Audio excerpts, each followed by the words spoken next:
Ladies and gentlemen, in today's video, I am going to be ranking my top 32 NFL head coaches. Now, I do want to say really quick, with a handful of brand new head coaches, the early part of this list might seem a little bit repetitive, but by the time we get to the mid-20s, we will be smooth sailing. Couple of plugs before we hop right into it. Do not forget to use code WyattzWorld on G Fuel or Prize Picks, where you can save yourself a discount on any G Fuel products or match up to $100 of your first deposit. And if you haven't heard, Prize Picks has opened up their NFL seasonal prediction window. They got pass yard, receiving yards, rush yards, sacks, rushing touchdowns, and they're adding new people in new lines constantly to this. I mean, I don't know about you guys, but I think it's a pretty safe bet to say Patrick Mahomes is going to throw for 1 passing yard. Anyway, always remember to play responsibly, and let's get into the video.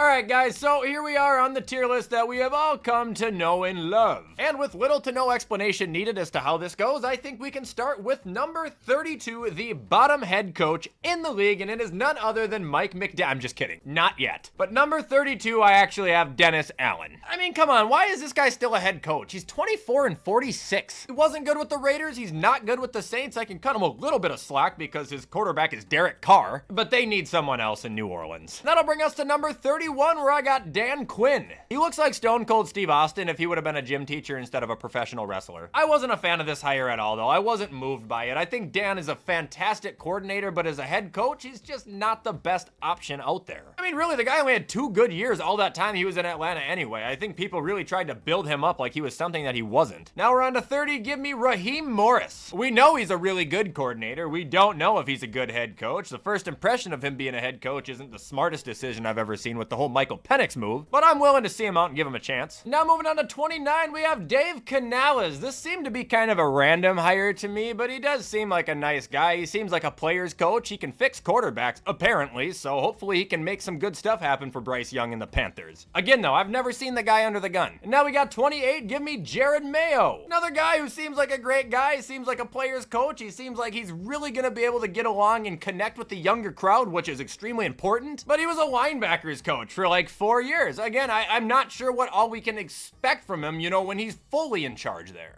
Moving on to 27, we have Antonio Pierce out of the Raiders. To be honest with this guy, I still just don't have much of an opinion. You know, he went 5-4 last year after adopting a team that was basically on fire due to their old coach, so that's good. I think he gets along with the players. I think they like him, they respect him. He's a lot better than Josh McDaniels would have ever been. But like I said, he's still so new, so ripe. I just can't develop a full opinion until I see him coach a little more. 26, give me Mike McDonald. Look, I actually think he has potential to do really good things with that Seattle defense, looking at the talent they have, considering how good he was with Baltimore. He made their defense into a brick wall. But again, I'm sorry to repeat myself, you know, he's brand new. Who knows how fast and how well he's going to actually click with that team, especially from in-season standpoints. 25, give me Brian Callahan. I actually have pretty high hopes for him on the Titans. You know, I'm not the happiest that they got rid of Rabel still, but bringing in a guy like this, an offensive mastermind, someone that was able to cook team after team after team with the Bengals, and especially looking at the talent on the Titans, if Will Levis can even be a little bit consistent, they will be a damn nightmare. And 24, give me Jim Harbaugh, the guy that looks more like a car salesman than an actual car salesman. I'm just judging him strictly off of appearance there. I know he's one of the greatest collegiate head coaches of all time, and knowing how good he was, you would assume he's going to be able to come right into the Chargers and make a big splash. You just got to ask yourself, how big of a splash can he make with the talent he's given there? We don't know. And now we're on to 23, give me Todd Bowles. Hey, he jumped up like 9 spots from where he was last year, so tip of the cap there, Todd. Look, I still don't think this guy's a fantastic coach. I think he is a great coordinator, but when it comes to taking control of the entire roster and orchestrating them through a game, especially when the game is close, he tends to just blow it. I mean, like, they went 9-8, but a considerable amount of those wins were by like 1 score. The guy was this close to missing the playoffs and losing his job, because no doubt about it, if they would have missed the playoffs, he would have lost his job.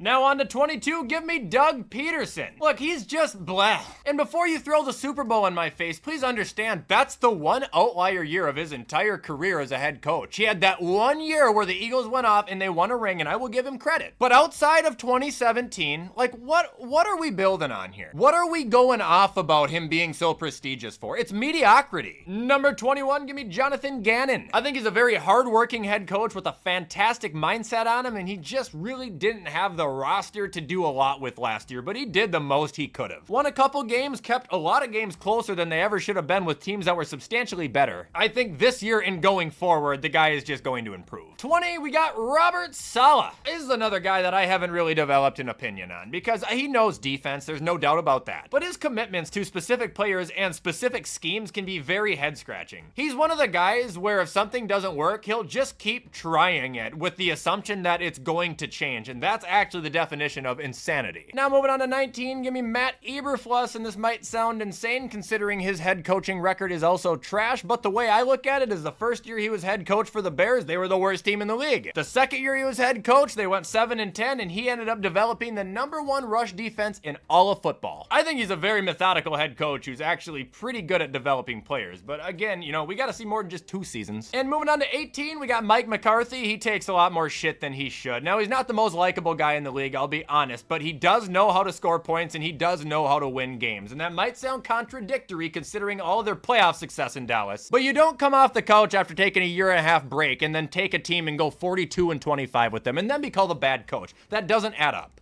All right, now moving on to 17, we got Sean Payton. Listen, I know he's an asshole, but he still is a good offensive head coach. You know how bad the Broncos were last season, right? They went 8-9. Like, people are talking about him like they were fucking 3-14 or something. He's one of those head coaches that can legitimately work with anybody. He doesn't need someone special, but he does need to like you, and if he doesn't like you, you're gonna have a miserable time on his team and the entire team is gonna fall apart. Now we got 16, and that is Mike McDaniels for real. I don't know what to say. I mean, the guy can beat the hell out of any shitty team you throw at him, but you throw him a good team, they're gonna lose. Get him in the second half of an NFL season, he's gonna choke. Like, yeah, it's impressive, you know, you can maintain one of the highest scoring offenses in the league, but what good is it when you're only able to exercise it against the worst? It doesn't add up. Like, it's either you're a fraud or your team is. One of the two. Now we got 15. Give me Nick Sirianni. He's actually a guy that I would like to put a lot lower, but I don't have a valid reason to. I just don't really think he does shit, and I think he's a massive douchebag too. Like, I think his entire success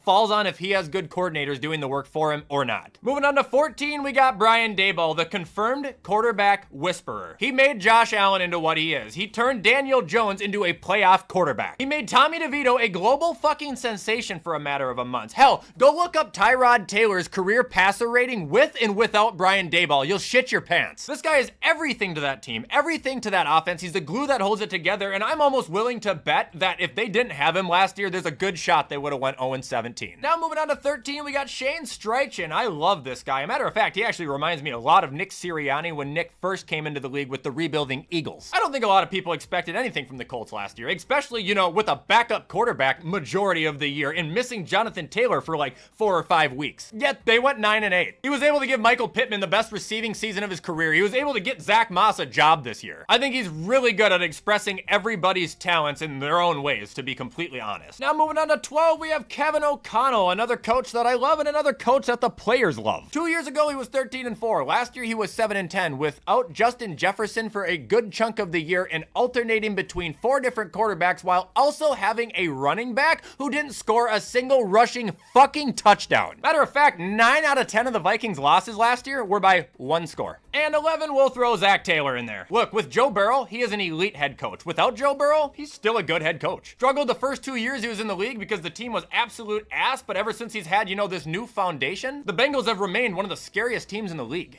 All right, now 10, we have Kevin Stefanski, one of the most underrated offensive masterminds in football. No Nick Chubb, no problem. No Deshaun Watson, I'll just get Joe Flacco to come off the couch and make him good again. In 4 years out of being a head coach with the Cleveland Browns, 2 of the times he has gotten them 11 wins. Before he got there, the last time they had pulled that off was 1994. Now moving on, we got DeMeco Ryans, another pure players coach, man. The players love him, the city loves him, the organization loves him, but the thing that I respect most about him is I think he really listens to his players. They come up to him and tell him, hey, this isn't working, or hey, I have a different suggestion. He's willing to explore it. He's willing to take criticism. Moving on to 8, we got Matt LaFleur. He has graduated from Matt LaFraud. I'm a believer. He did great things with that team last year, especially with the predicament they were in, transitioning from, you know, Aaron Rodgers to Jordan Love. I actually think he's really clever at drawing up game plans too, and I'm starting to believe the problem with him is that he was being forced to listen to Aaron Rodgers. 7, we got Mike Tomlin, which appears to be a mugshot for some reason. Still give Mike T the respect, you know, now. He's never had a losing season. That is great, but how great is it to either keep finishing right above 500 or just enough to get you into the playoffs, but you lose right away every time? You know, you got to start to question it a little bit. And 6, give me Sugar Sean McDermott. I was down on him last year, and then he brought me back up. He coached his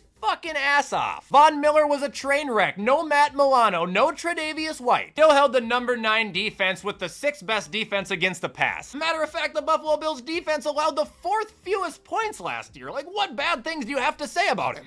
All right, on to 5, we have Kyle Shanahan out of San Francisco. I think everybody knows he is a fantastic head coach. He just can't win the big one, and that is a simple, proven fact. Sorry, San Francisco. Now, moving on to 4, we have Dan Campbell, who I absolutely love. Now, he's a little bit over-aggressive at times, but it's always for the best interest of the team, and it typically pays off considering the Lions are one of the best teams in football. The thing I love about him, too, is how honest he is. He'll either say how badly he kicked someone's ass or how badly he got his ass kicked. Just a football guy in general, but you also just got to look at what he's turned the Lions into, and that is a team better than any Lions team I have witnessed in my lifetime. Number 3, give me John Harbaugh. Plain and simple, he's coached for 16 years. In 10 of those years, he has had at least 10 wins. One of the most winning coaches in NFL history. He is a gamer. And number 2, we have Sean McVay. I've always been a huge Sean McVay fan, and I flat out just think he is the smartest coach in the league. In 7 years, he's made 2 Super Bowls, winning one of them. In 7 years, the guy has had 5 of those seasons with 10 or more wins. Like, in the short amount of time he has been a head coach, he might be one of the most successful ever. And number 1, Andy Reid. He has won 3 Super Bowls in the last 5 years. His record with the Chiefs is 128 wins to 51 losses. Every single time people think this team is gonna fall off a cliff, they never do. And yeah, it has a lot to do with the fact that they have Kelsey and Mahomes, but I think it has more to do with the fact that they have him. I'm not sure if there's another coach in the league who could lose Tyreek Hill and not even really have you notice. He's undisputedly number 1 and probably the GOAT. And that is gonna do it, ladies and gentlemen, for my top 32 NFL head coaches. Hope you guys enjoyed this video. If you did, you already know what to do to show support, and I appreciate any and all help. Feel free to let me know where you agree. Feel free to let me know where you disagree. But as always, I want to let you guys know I had a ton of fun making this. I appreciate you all for sticking around. Have a great rest of your Wednesday, and I will see you in the next upload.